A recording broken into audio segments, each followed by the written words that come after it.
बड़ी खबर है अंशिता, वो भी हरियाणा से ही है और चुनाव आयोग से ही संबंधित है। वहाँ स्थानीय निकाय के चुनाव हैं 2 मार्च को।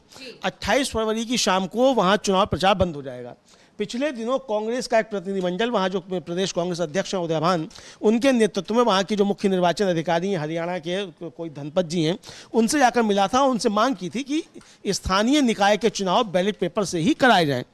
इस पर उनका वक्तव्य आया है, बयान आया है कि हम चुनाव जो है वो ईवीएम से ही कराएंगे और वीवीपैट मशीन नहीं लगाएंगे। ये बड़ी बात है।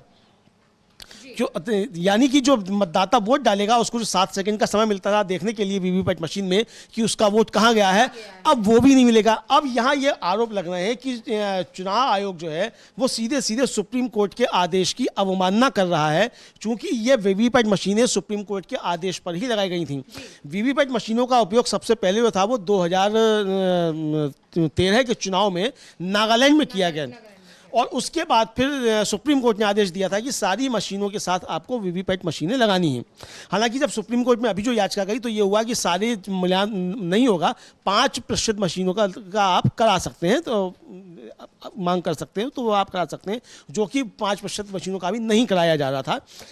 अब सुप्रीम कोर्ट ने आदेश दिया था। तो यानी एक तरीके से कहा जाए कि जो आरोप लग रहे हैं चुनाव आयोग के ऊपर, हाई कोर्ट में जाकर चुनाव आयोग का कहना कि हम 3 महीने में एक्शन लेंगे वोटर लिस्ट देने में डिजिटली फॉर्म में, और ये कहना चुनाव आयोग का कि हम वीवीपैट मशीनें नहीं लगाएंगे, और ये भी कहा उन्होंने कि हम ये सबको बता चुके हैं जी।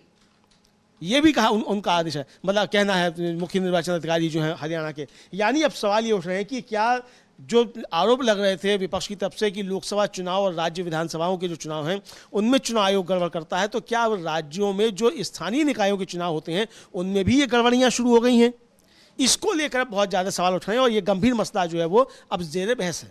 जी बिल्कुल, जहां जिस तरह से कई लोगों की शिकायतें बाहर निकल कर आती थी चुनाव जब मतदान के बाद कि हमने वोट किसी और को दिया था और पर्ची किसी और की निकल गई, तो ये जो शिकायतें थी उनको कहीं ना कहीं दबाने के लिए कि लोगों को मौका ही नहीं मिलेगा, वीवीपैट जब लगेगा ही नहीं तो ना तो दिखाई देगा कि किसको वोट गया, ना पर्ची की कोई समस्या बनेगी। इस वजह से कहीं ना कहीं ये पूरा जो षड्यंत्र भी कह सकते हैं इसको रचा गया और ये आरोप अब लगेंगे और विपक्ष जाहिर तौर पर इस पर सवाल उठाएगा ही, और विपक्ष ने अभी से हमला बोलना शुरू कर दिया। यानी चुनाव आयोग बुरी तरह घिरा हुआ है, चाहे वो दिल्ली हाईकोर्ट में हो या फिर जो हरियाणा में होने वाले निकाय चुनाव हो, उसको लेकर चुनाव आयोग पर लगातार जो सवाल उठते रहे हैं कि वो बीजेपी की मदद करता है, उन आरोपों में और जो है एक तरह से सच्चाई दिखाई दे रही है और उन आरोपों पर मोहर लगती जा रही है एक के बाद एक इन सारे मामलों को देखते हुए। वहीं अब जहां इस तरह चुनाव आयोग सवालों में घिराई हुआ है